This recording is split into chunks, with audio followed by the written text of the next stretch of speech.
দুইটাকে সমন্বয় করতে হবে। আর আমরা যেটা বলি যে ভাগ্য একটা নির্দিষ্ট, এটা কিন্তু না। সৃষ্টিকর্তা বলছে ভাগ্য পরিবর্তনশীল। তোমার মানে কাজকর্মের উপর ভাগ্য পরিবর্তন করে। তুমি যদি ভালো কাজকর্ম করো তাহলে তোমার ভাগ্য পরিবর্তন ভালোর দিকে যাবে।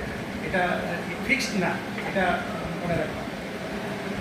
তাহলে চেষ্টা এবং ভাগ্য দুইটা যদি সমন্বয় ঘটে তখন তোমার মানে সাকসেসফুল হওয়া সম্ভব। আমি আমার জীবন কাহিনী দিয়ে তোমাদের শুরু করি। আমি প্রাইমারি স্কুলে যখন পড়তাম তখন আমি আমার পাশাপাশি আমার এক বোন ছিল, আমার বড় বোন আর কি। আমার একবার তার রুল এক হইতো, আমার রুল দুই হইতো, আরেকবার আমার রুল এক হইতো, তার রুল দুই হইতো। এরকমভাবে প্রাইমারি স্কুল গেছে। তারপরে যখন হাই স্কুল, আমি 71 সালে যখন, তখন আমরা ক্লাস 5-এ পড়ি। ক্লাস 5 আমরা অটো প্রমোশন দিলাম, মানে কোনো ক্লাস বাদ দিই নাই। অটো প্রমোশন দিয়ে 6-এ যায় ভর্তি হয়েছি।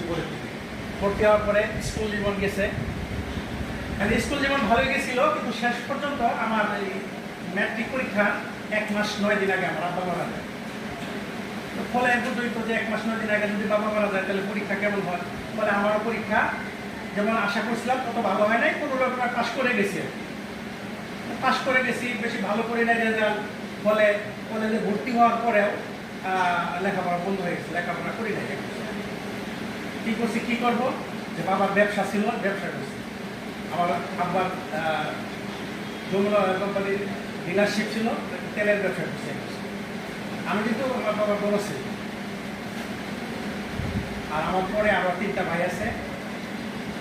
1 বছর ব্যবসা করার পর দেখলাম যে ব্যবসার মধ্যে, আর আব্বা যখন মারা যায়, আব্বা মাল্টিপল ব্যবসা করতো। আব্বা এলাকার চেয়ারম্যান ছিল, আমার ব্যবসা করতো বিভিন্ন ব্যবসা, কিন্তু এককভাবে করতো না। যেহেতু চেয়ারম্যানই করতো, এককভাবে কিন্তু ব্যবসা করতো, পার্টনারশিপ বিজনেস ছিল।